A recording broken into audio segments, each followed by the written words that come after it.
अस्सलाम वालेकुम वरहमतुल्लाह। Freelance tip के साथ मैं हूं सलाहुद्दीन और आज हम पढ़ेंगे डायरेक्ट सिलेक्शन टूल। ये हम पहले सिलेक्शन टूल पढ़ चुके थे, अब हमें डायरेक्ट सिलेक्शन टूल पढ़ना है। जैसा कि आप इसके ऊपर जब कर्सर मूव करते हैं तो नेम के साथ लिखा आता है डायरेक्ट सिलेक्शन टूल। तो इसका बेसिकली काम क्या होता है कि ये भी सिलेक्शन टूल की तरह ये सिलेक्शन करता है, लेकिन जिस तरह हमने पिछली दफ़ा कोई ऑब्जेक्ट लिया था तो उसमें मैं आपको बताता हूँ कि आप ऑब्जेक्ट के साथ डायरेक्ट सिलेक्शन टूल अगर ये सिलेक्शन करता है तो एक और टूल बनाने की क्या ज़रूरत थी। तो यहाँ पर हम कोई ऑब्जेक्ट ले लेते हैं। फॉर एग्ज़ाम्पल मैं रेक्टेंगल ले लेता हूँ। ये एक रेक्टेंगल है। अच्छा, यहाँ पर एक चीज़ मैं आपको बताना चाहता हूँ कि यहाँ पर आप जब भी एडोब में काम करें, इलस्ट्रेटर में, तो आप ये व्यू के अंदर जाके ना ये देखें यहाँ पर स्मार्ट गाइड्स लिखे हुए हैं, ये आप चेक कर दीजिएगा। उससे होता ये है कि आपको पता चल जाता है कि क्या हो रहा है। गाइड्स आपको छोटी छोटी, ये देखें ये एंकर लिखा हुआ है। इसी तरह से आपको जो सेंटर वगैरह है उसके बारे में भी ये देखें, ये आपको हिंट देता रहता है कि किस किस तरह से आप काम कर रहे हैं और किस चीज़ पर काम कर रहे हैं। अच्छा, अब डायरेक्ट सिलेक्शन टूल का क्या काम है। सिलेक्शन टूल से हम बहुत सारे काम करते थे, लेकिन आज हमें डायरेक्ट सिलेक्शन टूल को देखना है। सिलेक्शन टूल से हम इसको छोटा बड़ा कर सकते थे, मूव कर सकते थे, वो आप यहाँ भी कर सकते हैं। अब आल्ट के साथ अगर मैं मूव करूँ तो यहाँ से भी आप जो है मूव कर सकते हैं। ये देखें, ये अजान का टाइम है, थोड़ा सा मैं रुक रहा हूँ।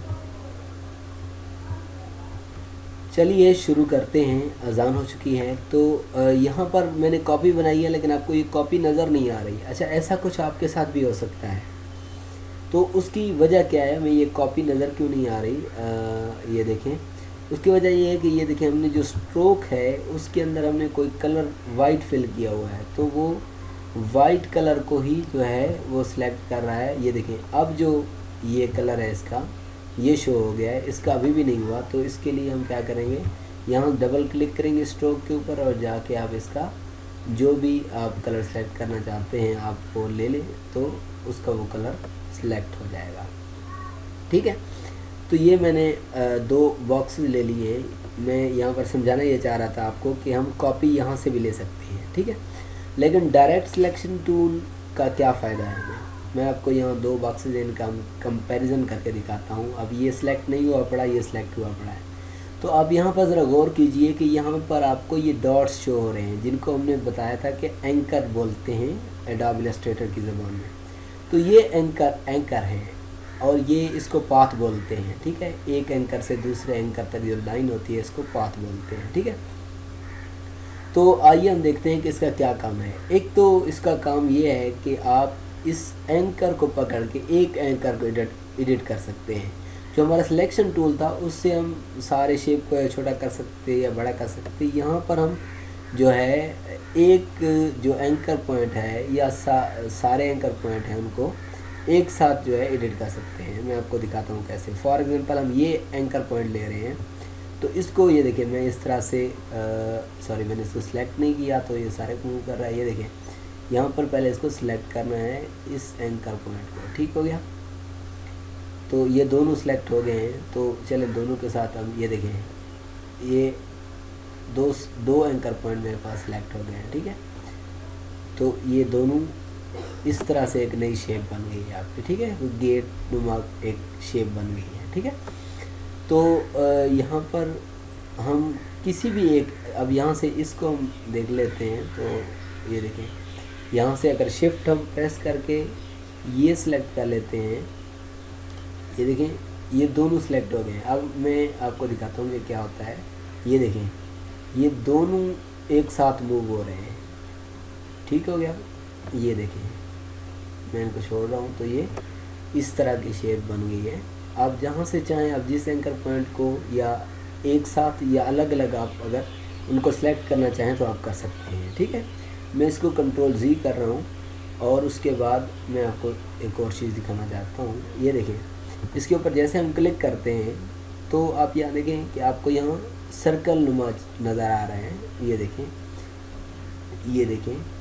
तो अगर आप इसके ऊपर क्लिक करते हैं तो क्या होता है, ये देखें ये देखें आपके चारों यहाँ पर चारों सेलेक्ट हुए पड़े, हमने पूरे के ऊपर क्लिक किया हुआ है, ठीक है। आप एक के साथ भी कर सकते हैं। ये देखिए ये राउंड हो रहे हैं, हमारे जो कॉर्नर्स हैं उनको राउंड कर रहा है। या अगर आप एक कॉर्नर को राउंड करना चाहते हैं तो ये देखें, ये इसको डिसलेक्ट करें पहले, फिर इसके बाद एक एंकर पॉइंट को आपने सेलेक्ट कर लेना है। ये देखिए ये सिलेक्ट हो गया। अब यहाँ से आप एक को सिलेक्ट कर सकते हैं। ये देखें ये हमारे पास इस तरह की शेप बन गई है, ठीक है। तो इसी तरह से आप जो है काफ़ी जो शेप्स हैं उनके साथ आप वो कर सकते हैं एंकर पॉइंट। ये देखिए मैं आपको यहाँ पर एक सर्कल दिखा देता हूँ, ठीक है। तो ये एक सर्कल है, फॉर एग्जांपल सर्कल तो नहीं बना, खैर ओवल बन गया है, चलें। तो यहाँ पर अब अगर आप इसको देखें डायरेक्ट सिलेक्शन टूल के साथ, ये देखें यहाँ पर 4 आपको ये एंकर पॉइंट नज़र आ रहे हैं, ठीक है। आप इनमें से किसी एक को भी सिलेक्ट कर सकते हैं। ये देखें एक को सिलेक्ट करें, ये अब तीनों सिलेक्ट हुए पड़े हैं, हमने इसको डिसलेक्ट करना है, ठीक है। एक को सिलेक्ट करना है हमने, तो मैं आपको यहाँ दिखा देता हूँ कि ये क्या करता है, ठीक है।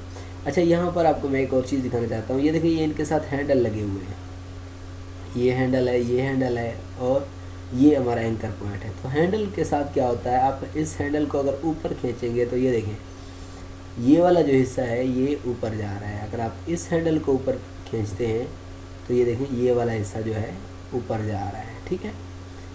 तो इस तरह से ये आप जो जिस तरह की सिलेक्शन आप करना चाहते हैं आप यहाँ से कर सकते हैं, ठीक है। तो इसी एंकर पॉइंट के ऊपर आप देखें, इसको आप ऊपर नीचे कर सकते हैं, यानी एक चीज़ को हम यूज़ कर रहे हैं, अभी बाकी को हम नहीं छेड़ रहे हैं। देखिए सिर्फ इसी के ऊपर काम हो रहा है, जो भी काम करना चाहते हैं तो वो सिर्फ इसी हिस्से पर हो रहा है, ठीक है। आप यहाँ पर शेप्स आराम से बना सकते हैं, कोई भी शेप्स आप चाहते हैं तो ये मैं आपको ज़रा यहाँ पर दिखा देता हूँ कि किस तरह से। ये देखें यहाँ का हैंडल है, इसको सिलेक्ट करते हैं, ठीक है, इस एंकर पॉइंट को। तो ये देखें ये अगर हम इस तरह से करते हैं, चलें इसको अंदर कर लेते हैं थोड़ा सा, ठीक है। और इसके बाद इसको हम ऊपर की जानिब उठाते हैं, ठीक है, इस तरह से। और इसको जो है मैं वैसे एक जो है एक शेप बना रहा हूँ। तो ये देखें ये एक शेप बन गया। इस तरह से आप इसको तोड़ मरोड़ के हर शेप के साथ आप ये काम कर सकते हैं, ठीक है। तो ये देखें मैं इसको इस तरह से कर सकता हूँ, ठीक है। इसके ऊपर यानी कि इस तरह से आप जो मर्ज़ी चाहें, यानी एक एक एंकर पॉइंट जो है उसको आप अलग अलग से आप मूव कर सकते हैं। और इसी तरह से आप जो है इसके ऊपर काम कर सकते हैं इन हैंडल्स को। लेकिन आप जिस तरह से प्रैक्टिस करेंगे तो आपको समझ आएगी कि हम क्या बना रहे हैं, कैसे बना रहे हैं। तो नेक्स्ट जो चीज़ है अपना डायरेक्ट सिलेक्शन टूल का, ये हमने एंकर पॉइंट इसके अंदर ऐड और डिलीट करने का काम है। उससे क्या होता है मैं आपको दिखा देता हूँ कि यहाँ पर एक आपका पेन टूल है, और पेन टूल के साथ ही यहाँ पर ये देखिए ऐड एंकर पॉइंट टूल लिखा हुआ है। इसके ऊपर क्लिक करके आप ऐड कर सकते हैं एंकर पॉइंट। ये देखिए मैं आपको करके दिखाता हूँ। फॉर एग्जांपल ये देखें 1, ये 2, ये 3, ये 4, ये 5, फॉर एग्जांपल हमने ये ले लिए हैं, ठीक है। तो अब हम डायरेक्ट सिलेक्शन टूल के साथ क्या कर सकते हैं, इजीली हम इसको एक एंकर पॉइंट को सिलेक्ट कर लेते हैं, ठीक है। हम फॉर एग्जांपल इसको ऊपर खींच रहे हैं, ठीक है। और उसके बाद हम इसको दरमियान वाले को चलें इसको उठा रहे हैं, तो हम क्या करते हैं इसको डायरेक्ट सिलेक्शन टूल के ज़रिए से ये देखें हमने ये इसको ऊपर खींच लिया, ठीक है। और इसी तरह से ये देखें इस तरह से ये हमारे पास एक शेप आ गई है जो हमने बनाई है। और इसको आप राउंड वगैरह भी कर सकते हैं। ये देखिए अगर आप इन शेप्स को राउंड करना चाहते हैं तो ये देखिए ये सारे सिलेक्ट हुए पड़े थे, तो हमारे पास इस तरह की ये शेप बन गई है। ये देखिए मैं अगर इसको अनसेलेक्ट करता हूँ तो आप यहाँ पर देख सकते हैं, ठीक है। तो ये सारे आप शेप किससे बना सकते हैं, यानी शेप को जो एडिट करना है आपने, शेप के एक मुकम्मल शेप को एंकर पॉइंट्स लगा लगा के आपका जहाँ दिल करता है आप यहाँ से एंकर पॉइंट जो है ऐड कर सकते हैं, जो मेथड मैंने बताया है।